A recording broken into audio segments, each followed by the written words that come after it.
from a different perspective. Now, once you change a person's perspective, it doesn't mean that they, we as human beings, we still have the right to choose stupid or choose smart. They could still choose stupid, but at least now they can't say it's because they didn't know or they weren't aware. And I think that that's critical, because that type of accountability or responsibility is usually the trigger that makes us make better decisions than before when we didn't know better. Thank you, Ms. Janae. Good morning, Pastor Brian Maybone. Unmute yourself so you can greet all the people, Pastor Maybone. All right. Good morning, everybody. God bless you. Good to see everybody. Tell us a little bit about yourself. Well, I am Pastor Brian Maybone, pastor of Kingdom Harvest Church here in Gary. Been pastoring for close to 2 years now, and just happy to be on the call this morning, just taking it all in, and I feel like I'm in the presence of greatness already. So just blessed and happy to be on the call today. We appreciate your support. Thank you so much for joining us. Joy, or Pastor Joy or Pastor Amanda, did you have anything that you wanted to add to that question? Where you see, do you see the need for police reform? If you do see the need for police reform, is it on the national, state, local level? How do you see it? Yeah. Yes, there's definitely a need for reform. Question, I know. Well, and it's just the other day, and I'll just share a personal thing. I saw a person of color getting pulled over, and when my first thought is, should I stop? Like, should I just record, like, in case? Like, that was the first thought that came to my mind. There's definitely a need for reform, if that's the first thought coming to my mind. True. So for me, I think transparency with police departments is huge. Like, I'd love to see, and I just did a quick Google search, and I just came up with the city of Gary, for example, budget. But I'd love to see, how is the police department spending their money? Like, where is money going? What types of trainings are happening? I think transparency in that arena, you hear a lot about defund the police, and a lot of people get all up in arms, like, what? Like, you can't take money away from the police. I'm like, okay, also there's a lot of sides to this. So, where are you spending your money? If you're not spending it in ways that are effective or helping to truly build a safe and healthy community, then I am for taking some money away and putting it where it needs to go in our community, whether that be schools or other things like that. So, I mean, that's just kind of a brief answer, but those are some of the things that have been going through my mind lately.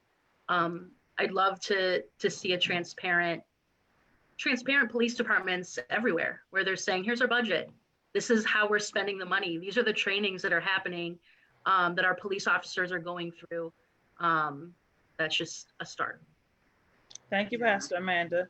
So what I hear is that, go ahead on. No, go ahead with your thought. I'm sorry. So no, I just wanted to recap what Pastor Amanda said, and that was that transparency would allow us to look at the budget and see where monies are being allocated, so that it gives us a police force that's actually effective in our communities and providing safety, and so people can trust them. And so again, that's another layer based on what Jenna said about the education, the re-education, and now the funding. Go ahead, Prophetess Burgess.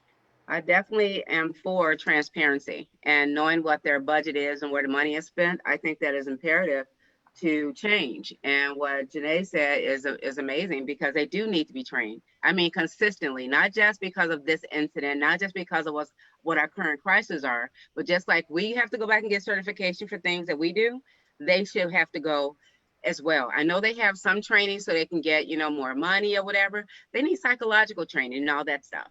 But for me, and when you say defund, I cringe, because I am not going to police a neighborhood. I would rather have them have funding sent to the police department to make sure that they are being trained and being up to par. And those that are not any good, and their officers and captains know this, fire them. It shouldn't have to be a citizen thing. It should be your thing. Get rid of them. Hire some that really want to do this job. Okay, It's not so an easy something job. that I learned about the police department that I was absolutely shocked about is that when a policeman is let go, they're not allowed to share records of why a policeman was let go. So what is one of the most, I'll put it the way the gentleman said it, one of the most stressful parts about hiring officers is that you are not able to know if you're getting a bad apple or not. Mhm. You know, so They you, act out. if your patrol or your system is in need of police officers, and this person was a police officer prior, you're willing to take that risk because of the need for bodies, you know, for a person to Workforce. police, but at the same time, you know, you don't know what you're getting. And so they said that, but the police union has made it very challenging, for lack of a better word, not, I wouldn't say difficult per se, but very challenging to access that information timely so that they can have that option of not selecting that police officer. And I know that they've done that to ensure that their police officers do get work, but there is obviously a downside to it, and how to address that so that both sides are content, because I think that that's a right that you'll find police officers may be not willing to let go of, because then they know that they can maintain employment that way. But it is, I mean, it was interesting to see a police officer share that frustration that you cannot know why they left. If they left because they were moving, if they left because they just didn't like it, or they left because they have a record of doing really distasteful things. And that is an area that could be addressed immediately. I feel like that's a short-term thing that could be addressed, because why is it that you cannot get information on why an officer has left? Because usually if I go to apply for a job, they want to know why I left. They're going to ask the last employer, was I a good employee? And they are going, whether they say it or not implicitly or explicitly, they're going to base their decision on hiring me based on the feedback that they received from my prior supervisor. So here we have officers whose safety, health and safety of the public is in their hands, and yet the person even who hired them is unaware of, you know, huge levels of misconduct. That should be immediately taken off the books. I'm sorry, because what that means is that you can go from county to county or state to state or anywhere, and you can yet maintain or even be promoted because you are already an officer. And so I think that would be an excellent start, because that deals with transparency, that deals with budget and allocation, but it also deals with public safety. Because who wants to know that there's someone on the police force that is routinely, you know, everybody has a bad day, but routinely they operate from a place, as you said earlier, Janae, of ignorance or misrepresentation or discrimination, and this is what they do, and there's a security in that. This is almost like you can never really be fired, because even if you are fired, you could just go somewhere else and get rehired. So Well, it's the thing about unions is that's what their job is, to do what they can do to ensure that you can retain your employment or that you can attain employment. Mm-hmm. So what I think needs to happen is to get unions at the table and understand how can you get your outcome with that sort of security, but allowing us as the receivers of your labor to know that that to be able to be aware that a person probably shouldn't be a part of your team because they have issues or they need help or whatever. There's got to be some way to allow unions to feel like they are securing or providing stability for their members' employment without risking the health or well-being of those that they're laboring to serve. Okay, Pastor Joy, I'm gonna put you on the spot because you're leaving us soon. Yep. There's so much to be said. Janae, right, was talking about one of the things that I think is important is something like a national registry. It kind of reminds me around like pastor priest issues. You know, like when a pastor in like the Lutheran church back in the day, and hopefully God willing not today, but back in the day would have sex scandals or abuse or that kinds of things, the bishop would just move them someplace else. And the congregation that would call them would have no idea that they had done this thing. And there was no transparency. So some kind of a national registry. I know in Gary specifically, the situation with Rashad Cunningham has to do with a police officer who was moved into Gary and hired, who had some bad record in the past, not in Gary, and had moved over like a lateral move, and then did some skeptical things in the city of Gary to a member of the community. And so some kind of a national registry, I think, is really important. I'm part of the Interfaith Action Network, and we are doing a lot around police reform right now. And so we've met with Senator Braun, the US Senator in Indiana. He took some time, 15 minutes to talk to us, and seemed to have some kind of heart around these issues. Seems to be a new forming opening for his understanding in the world. But he immediately after this happened had pushed something called qualified immunity, which I'd never heard of. And I'm not sure where all I am on that. But the idea about qualified immunity is if you are a police officer who does something incredibly horrific, that you can actually be sued. So then it doesn't become the government is sued or, you know, whatever, but the individual has consequences.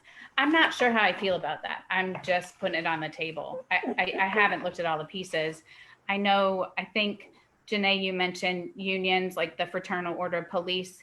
I'm sure that they gave him serious backlash when he put the bill up. He got a lot of pushback and he pulled back from it. And I'm sure it came from lots of places, including the Fraternal Order of Police.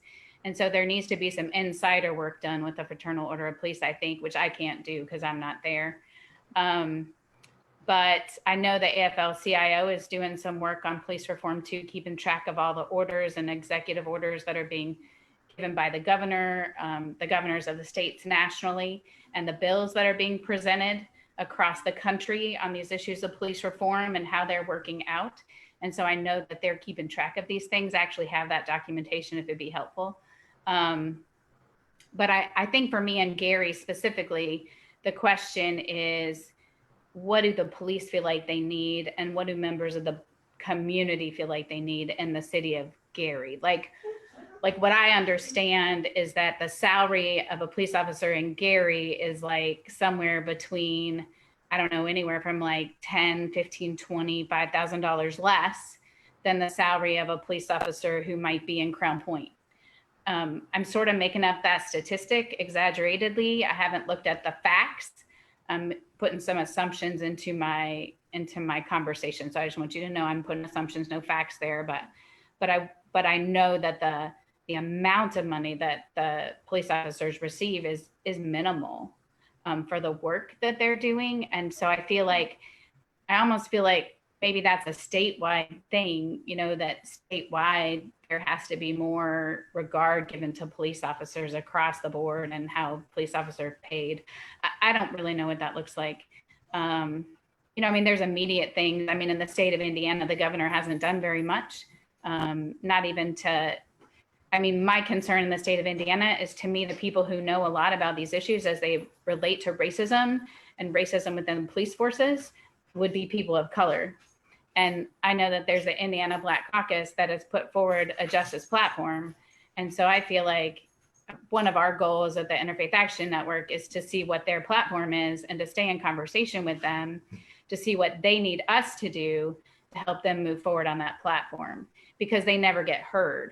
I don't know if it was the meeting that we were with Senator Melton on as the solution table last month, or if it was a meeting we had with him because he joined us in the Interfaith Action Network, you know, where he was talking about how the bills never even get discussed on the floor. So you can't even go anywhere with the bill that doesn't get discussed on the floor. And so I feel like there has to be like an all-out action in the state of Indiana, right? I mean, white folks and Black folks and Latino folks and just a diverse group of folks that know that this is a problem, and there needs to be an all-out action to get members of the Indiana Senate and House to be listening to and hearing the Indiana Black Caucus without trying to do a lateral move and create their own policies, which aren't systemic and they don't make about change forever. They're just like a little Band-Aid that'll get ripped off tomorrow. And so, I mean, I feel like to move an agenda in Indiana, it's got to be a full out Indiana statewide issue for everybody to be able to roam in and out of all the cities of Indiana, which is a glorified hope. But I just feel like statewide, that would be one of the key points. Citywide, I just want to know what, I'd want to know what the police officers think, what the people in the community feel about the police officers. I just know that they do a lot of work and get paid just near next to nothing. And so there's some pay issues, transparency issues, and just simple things like the governor putting a ban on chokeholds. I mean, he hasn't even done that yet. It's true. And to me, that's just ridiculous. I mean, I know that's just like an immediate step, but that's just ridiculous. And that's just part of the police system. I mean, it's a big, huge, powerful system. And I'm sure that labor unions have a vested interest because the fraternal police order is one of the strongest ones, just like the teachers union. And those things are a benefit to workers, but they do a disservice when bad apples can stick in the game and not get out, and then they harm people. Anyway, that's just part of what I have to say about that. I'm sorry. I have a whole lot of thoughts about this, but that's just a part. Thank you, Pastor Joy, for sharing. So what I'm hearing is that there needs to be additional collaboration. So Janae mentioned collaborations, I think, with the union. You mentioned collaboration with the Indiana Black Caucus. Pastor Keenan's mentioned collaboration as far as transparency. So we know that we need to do some collaborative work in order to bring about some reform that will be lasting. And some of this collaboration involves getting another perspective, because when we talk about police reform, we generally don't talk about the police in light of something positive, such as salaries, such as trainings and things of that nature. So in order to have a well-rounded representation of what will cause us to have success in changing people's mindsets, we will have to look at the police and how they view things and what types of training they're getting, what types of salaries they're getting. How does that compare to the state of Indiana? How does that compare to the national, and so forth? So that goes a lot back to the issue of transparency. So Pastor Maybone, give us your thoughts on this issue of police reform and how can we tackle this issue? It's huge, it's multi-layered, it's human, it's systemic, it's all of that. So what are you thinking? Well, basically, just listening to, all the good points that have been made so far, I don't really have a lot to add, but I will say this, based off of what we've seen nationally, I think that it's important that, whatever solutions that we propose, that is proposed, that we must be diligent about it, that these issues or, impossible solutions that we have, we just can't just let it fall by the wayside over time. That seems like that's been like a reoccurring thing with us as African Americans, that a lot of issues that, everybody has a million solutions, but then as time goes on, we don't necessarily see any results. And then what happens is some things get forgotten about or get lost in the shuffle, so to speak. But with the reform, I agree with everything as far as salary wise, for the work for the policeman that's done in Gary, the salaries have to be consistent with the, surrounding cities. Also, but when you talk about unions, the job that I work at now, before I went management, I was in part of a union, and I understand the strength of unions. And when you start talking about that, that's going to be a tall task, because the what am I trying to say here?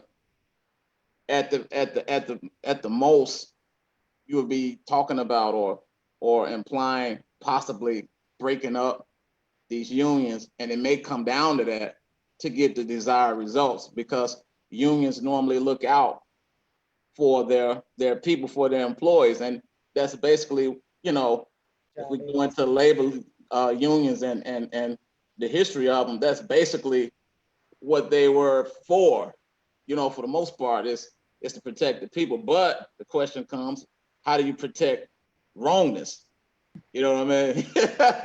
You know, how do you protect when people, you know, when wrongdoing is going on? So, you know, it may take, you know, even reform within the unions, and you know, I'll just say this and I'll end it. But like I said, whatever we do, there has to be constant and consistent pressure placed upon this thing in order to get the desired results that we're looking for. And I'll end it right there. Thank you to everybody that has participated and engaged in this conversation. Thank you very much. The consistency is what I'm hearing Pastor Maybon say that we don't have, we tend not to have. And I mean, you can see that currently with what's happening in the world. I mean, one of the reasons, you know, that this is such an quote unquote issue now is because of the recent rash of killings, but the killings never stopped. But because we've gotten to a place of complacency, I will say, or maybe even, I would say what Janae said, just a mindset in which people have not been educated that these things are going on. I remember in the dark ages when I first went to college to get a bachelor's degree, I remember having conversations with some of my peers saying to me, well, I don't understand why you're still talking about the issues between white and Black people, because we're integrated. Nobody's getting lynched. Nobody is getting burned. And so for me, being a young, I won't say revolutionary, but being a young, vibrant woman, couldn't understand how, yes, we were enjoying some fruits of integration and what it had done, but it didn't mean that our generation was not responsible for continuing the push that would lead us to where we need to be. And so, and it bothered me with the lackadaisical attitude, because, you know, yes, there was some progress being made. We definitely don't want to take away from the progress that is made and is being made. We don't even want to take away from the issues that are happening in the world that are pushing, you know, that are putting the pressure on. But the thing about it is, once this pressure, it's almost like being in a pressure cooker. If you do anything with a pressure cooker, you put it on a timer, and once the pressure is released, popped, and it's over. And it's kind of what I'm hearing Pastor Maybon said, that's kind of it. So now it's a big issue. 5 or 10 years from now, will it be a big issue? Until the next person gets killed with a chokehold, because I think Pastor Joy was the one that said the governor has not even prohibited chokeholds. That's basic. You don't need to go to the unions for that. You don't need to, you know, take that before referendum. All you need to do is the governor is just, you know, that's been lifted. So, you know, there are some immediate things that can be done. There's some pressure that needs to be put on, and then there's some long-term things that need to be done. And so our point here at the solution table is to gather all of that information and package it in a way that the Indiana Black Caucus, we're in line with what they're trying to get pushed, so that we can actually get a solution that's workable and that can be applied to our communities. Yes, Pastor King. So I don't, there's a couple things that as we're talking about, just keep like coming to mind. One, I think about Ezekiel with the Valley of Dry Bones. That's one thing I'm thinking about. The other thing I'm thinking about is this whole thought of we must daily die, right? Like death to self so that Christ can live. It's like this thing, I read an article, and I know the cringy thing of defund the police, and I'm not saying that we should defund the police. What I'm saying is that, so this article that I read, a quote from there, we want to see the rotten trees of policing chopped down so that fresh roots can be replanted and spring up. And that's the thought, right? Like the whole system is screwed up. The very like foundation of the system that we're talking about was built on rotten ground. So it's like you have to look at every part. You have to look at you have to look at unions. You have to look at training. You have to look at budgets. You have to, and with transparency comes accountability then. Like, where's accountability? So for me, it's like, man, we've got to like, it's this death to self so that something can be reborn and something that is beautiful and good and life-giving for the community. Like that's what keeps coming through my mind. Awesome. I think that's a very powerful point that you made, Pastor Amanda. Janae, did you want to say something? Yeah, I was going to say another thing too. You made me think about something, Pastor, when you were talking, which is that what makes it systemic in huge part is not a local issue, I believe, but a federal issue, which is what gets funded. Do you know? I mean, the whole Clinton era thing that we learned about with the war on drugs was that police departments, there were police departments who did not want to utilize this funding, but it became the primary source of funding for police departments, which was to engage in the war on drugs and to accept the funding around weapons of war. You know, you start seeing tanks in local towns and those type of artillery. So that is something that I think it's part that we have to make sure that part of our attention is not just on local issues, but what fueled those local issues. You were talking about the foundation that it was based on, but I'm thinking that the foundation was a good one because the people started their own policing. What ended up happening is that it became systemized, for lack of a better word, and once systemized was able to fall prey to things like a war on drugs and the funding being and substantive funding being available if you access these things that you really didn't even want to see in your little suburban town. But if this is the way I'm going to get money, I got to bring tanks in and crazy weapons and all kinds of stuff. So that's, I just wanted to point that out as well, that it's a very complex onion. And I think where we fail is that we get stuck on one part of it, but that one part may just be an outcome or effect of some other cause. And so I think that before we jump on something, let's make sure it's actually a cause and not an effect, because addressing an effect is only putting a Band-Aid on it. But what all the effects should do is open our eyes to get deeper and deeper to what is at the base of it. But I don't think policing in and of itself is a negative. It happened in the Bible. So, I mean, there were judges, it was their job. So the system, which started way before America, is a good thing. It's just that what we did with it and our systemization of it is the thing that needs to be addressed. Yes, and that's what I'm referring to, is that it's that institutionalized systemic thing then that was on that rotten foundation. But yeah, I agree with you 100%. Anybody else?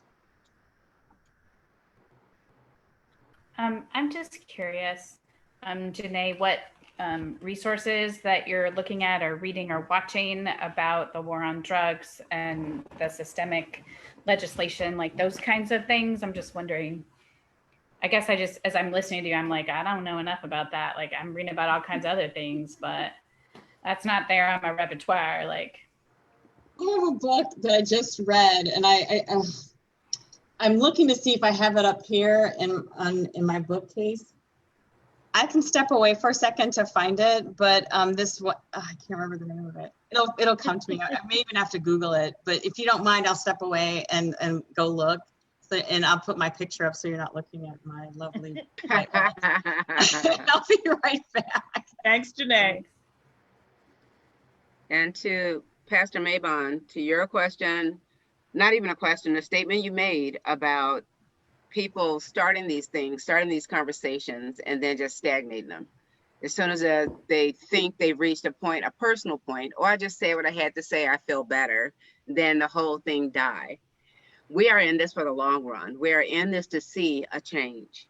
So we have locked arms with everybody, every decision maker that is out there, every mayor in this region, because it is going to start local before we can even take it to the state. And there's some people that went ahead of mayors or whatever, like, you still got to go back to the mayor so they can sign off on these things. What is your local administration doing? So if you're not working together, you can forget it. I mean, what the Bible says, a house divided against itself does what? Can't stand. So it's not going to work if we're still against each other, even on a plan to help humankind. So we had to go this route, get everybody involved, faith community, nonprofit organizations, the mayors, the governor, and then other people to say, hey, listen, this is where we are. And you guys know it, you've been knowing it. So now we're going to bring it to the forefront. It's been exposed. So let's come up with a solution that's going to help us end some of this. We can't end it all in this decade, I know. But at least we can put a really good, a huge dent in it so our kids and our grandkids don't have to deal with this. We've been dealing with it all of our lives. I'm done. So until this is all. Yeah, and I think also part of that, prophetess, is that we have a legacy component, because I feel like once we get to a certain point, that we are living off the fruit of that, then our children don't tend to understand fully that this fight must continue until it's totally eradicated. So it's almost as if when it quote unquote restarts again, we have to go back to the gains that were made in the past, redo those before we can actually move forward. And what we want to do is we want to continue just moving forward, kind of like the rabbit and the hare, the rabbit and the turtle, or the rabbit and the whatever the story was. So what happens to us is we just go, and then it just slowly creeps back up on us again, and then we're back in the same position. Janae, you found your resources? Yeah. Okay. The New Jim Crow, Mass Incarceration and the Age of Colorblindness by Michelle Alexander. It's a very good book. There's one other one I can't remember, but start there. And in her book, she will have references to other reading about this. And I read one other from there. The book is at my office, though it's not at home with me here. So yes, that was a very good book. I said that was a very good book. We had that for Indiana University community read a couple, it's probably been about 5 years ago. But if you want to know about, basically the new system, right, the Jim Crow system based on paid incarceration, because we do know that jails are for profit, and I'm not going to get on that. I'm not going to get on that today. But because, a lot of this is fueled by capitalism and consumerism. Right. As you said earlier today, suburban areas were taking the funds because they needed those funds to stay afloat. And so the only way to stay afloat was to adhere to, the criteria. The criteria was to have a war on drugs, even though there really wasn't, So, and this country, as Pastor King said earlier, is, that's that bad fruit. Slavery was an economic exploitation of people. That's what it was. And so economics is our God here in the United States of America.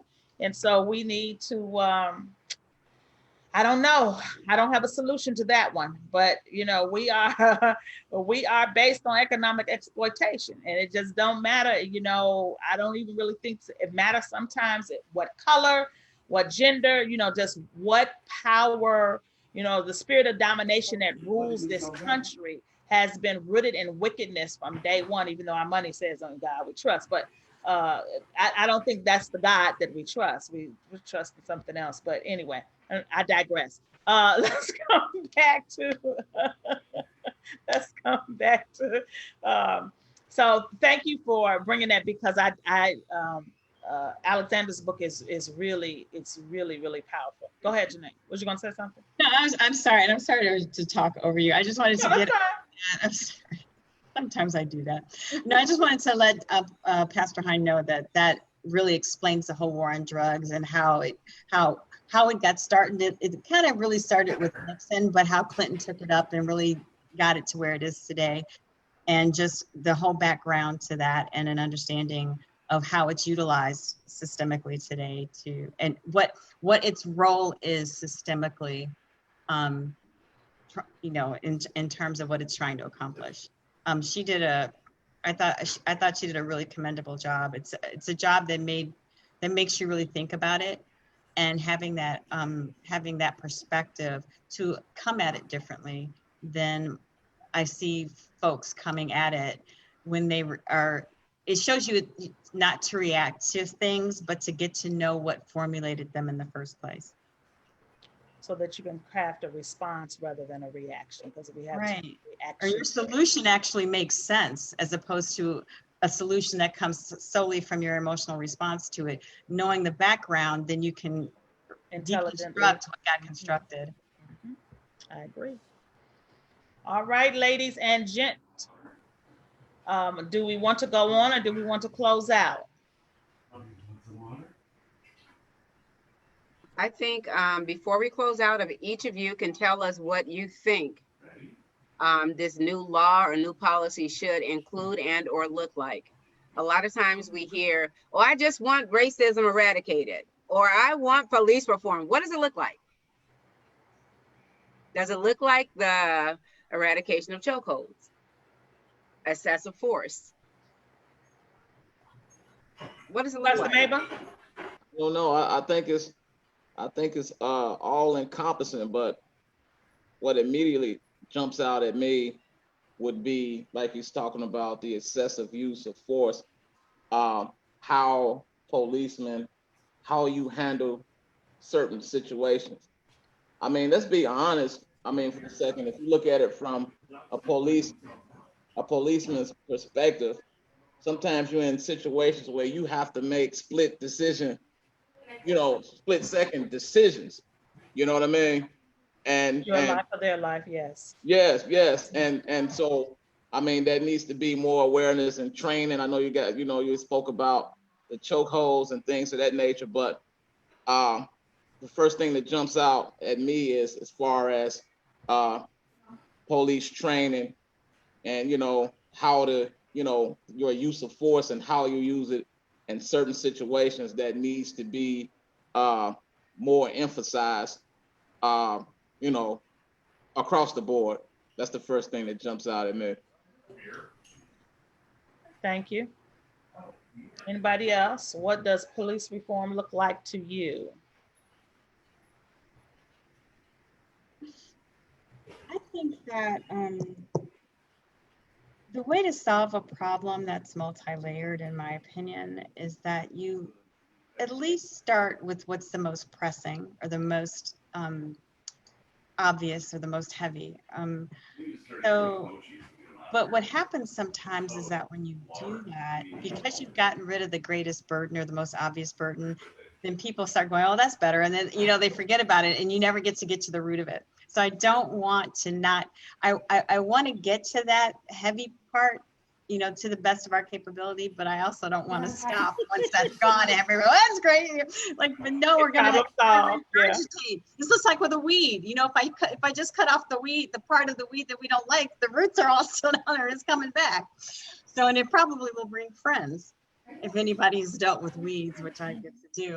But anyway, so the other thing too is, I want folks to remember. So I was actually trying to think of something to like a first step, because it is a step-by-step process. It's not one thing that we're going to figure out to do and everything's going to go away. It's going to be step-by-step. So what's a first step? So I was thinking a first step would be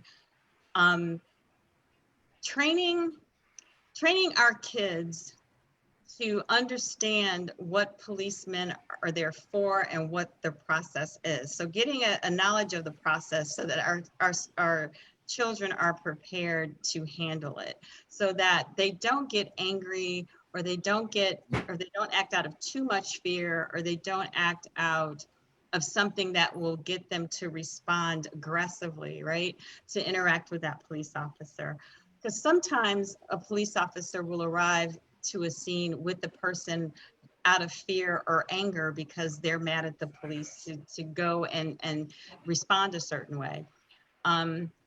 Then at the same time, knowing what their options are if a police officer is mistreating them, is not showing them respect or whatever the terminology is. Maybe that's a start. And when I say our children, I mean all children, black, white, blue, green, yellow, purple, beige. So that with that understanding, then you approach the situation so that you have a better probability of a positive outcome.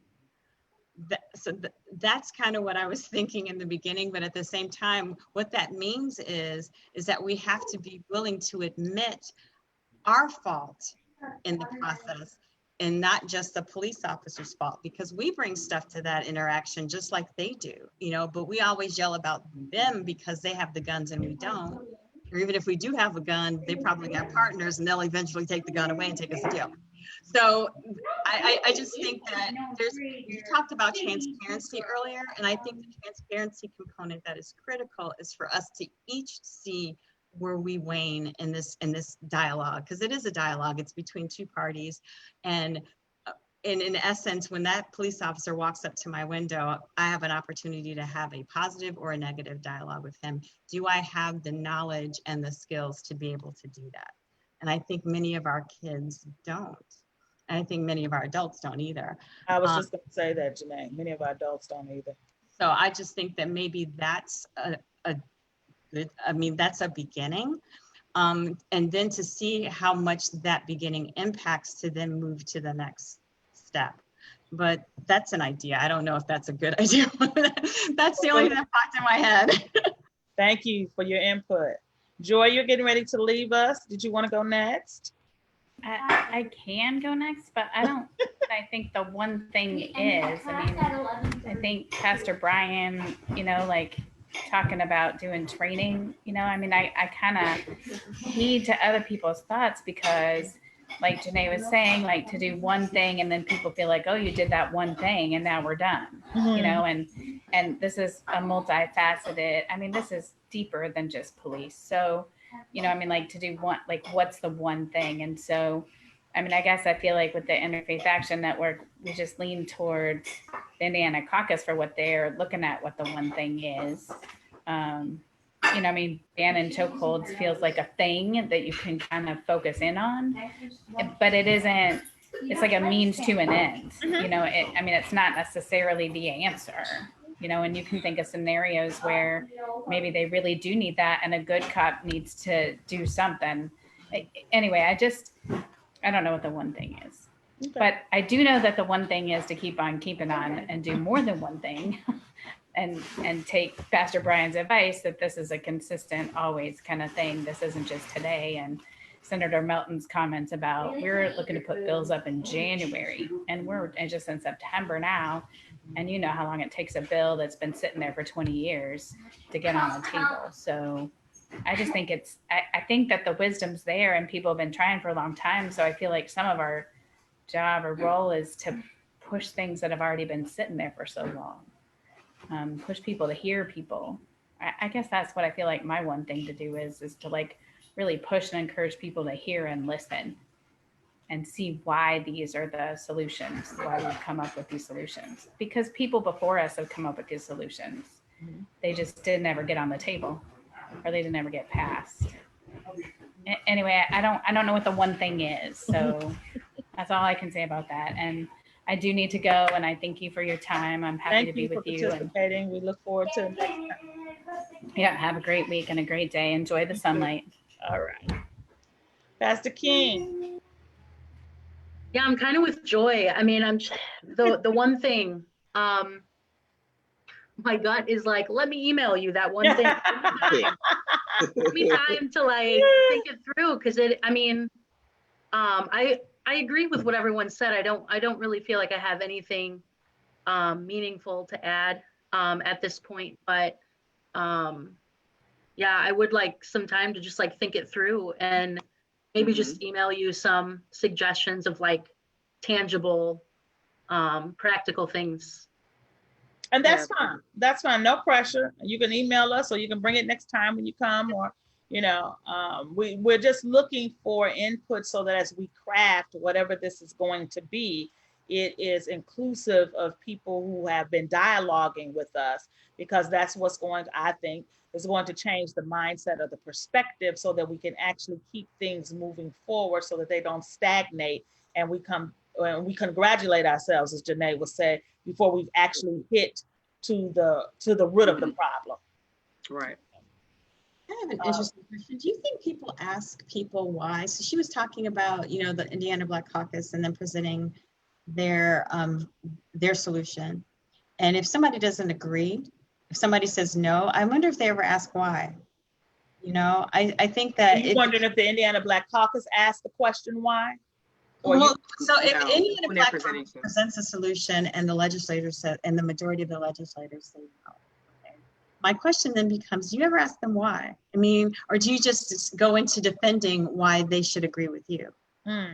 I think that I think it behooves us to understand people's whys, because you'll find that maybe their whys are not that far removed from your own, right? And then you're addressing the real issue, as opposed to just thinking that they're a bad person because they disagree with me and I've got to show them that they need to think the way that I do. I find that a lot of the movements in America operate around that, as opposed to hear me out. Hear me out, and don't judge me because I don't think like you, but hear me out and understand what is at the root of my uncertainty or dislike or whatever, and then do one of two things: either work around that to get me to see it through your vision, to step in your shoes, or even if I step in your shoes and choose not to stay there, be okay with that, as long as I'm not trying to do something to hurt or harm you. But I feel like we're getting to a point today where people, even if that we've lost the ability to agree to disagree and allow each other to be diverse. We talk about diversity, but diversity is also about thinking, and we're not allowed to think differently anymore. Wow. And so I just think that those elements, so it makes me wonder, when this person is not agreeing with my solution, do I have the true desire for solution to ask that person why they don't agree with what I'm saying, or why they think that what I'm saying is wrong or ineffective? I haven't seen that amongst leadership to the degree that I would like to see it anyway. And I think that goes back to the concept of a table, because usually when you go to a table, everybody is seated there. And so in being seated in their individual table, the commonality comes because we're all actually there. And so the ability to be able to raise that question and say why, it opens up a door to be able to bridge a gap. But when you have an environment that creates a monotony where if I think this way, everybody has to think this way, everybody has to dress this way, then no one is going to be, I'm gonna use the word I used at the FLCP speech I gave last month or the month before last, no one has the courage to say, well, can I ask you why? Everybody just leaves the table and the solution stays on the table and we don't get anything done, because nobody is going to say why, because the first thing is, you're going to be looked at as to, well, why would you ask why? But if we're here for a solution, if the goal is actually a solution requires that we sit at this table until we come up with something that is workable. It does not mean that we're going to all agree. We still, when I leave the table, you still may not agree with me, but we have something that's workable and that can be applied to whatever area, or maybe it's multiple areas. And so we do need those people that have the courage to, you know what? I'm gonna have to talk about that next month. Thank you, Janae. That have the courage to ask the question why. And so if I ask the question why, if you just abruptly disposed of my solution, now when I ask you the question, it confronts you with the ability to explain to me what your solution is, since you don't agree with my solution. And so then we bring both of those components together, and then we find a solution that's workable, so we can actually pull the roots out the ground and get some real fruit. I'm sorry, I'm done. Ooh, go ahead. Go Girl, ahead. I was about to No, that's the truth. That's the truth. Raw form, and that's how it needs to be spoken. Amen. And I just think we have to be careful too, because we're humans. So that means we're emotional first and foremost. And so the way you ask the why is important. Ask the why like you really want to know why, not like why you ain't agreeing with me. Which is a lot of times how that why go why. So I think that's important too, because as soon as you come at me like that, I'm like, never mind.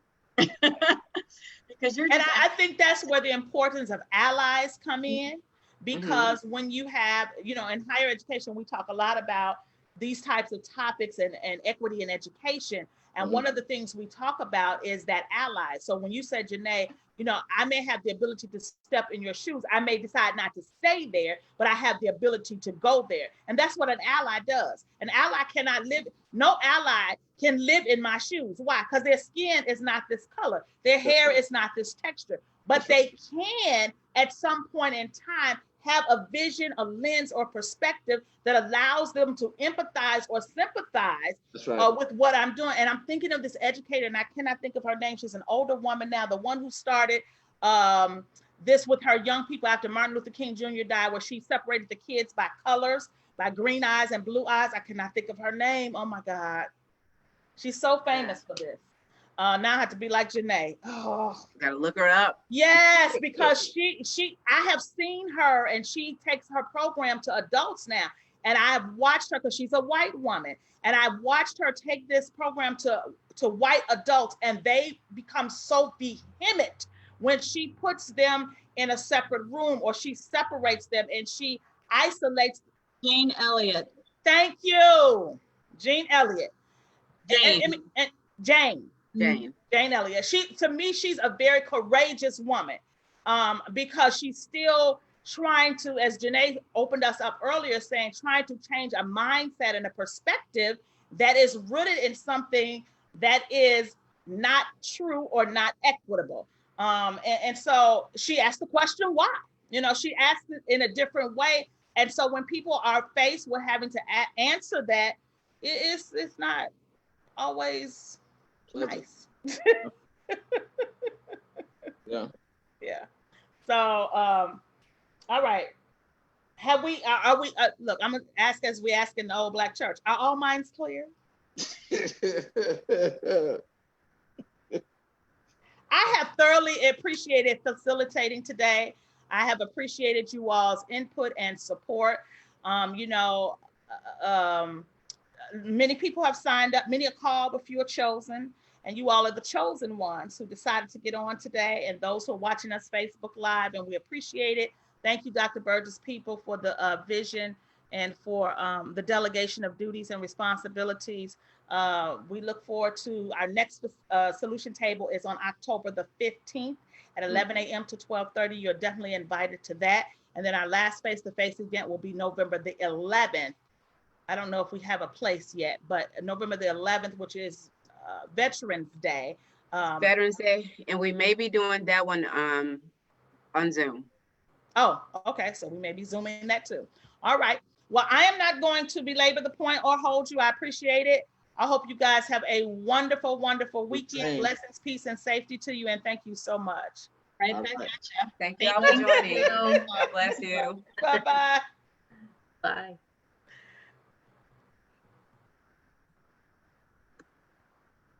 Okay.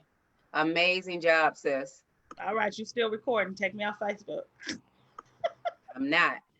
Okay, hold on. I'm going to end this and call you. Okay.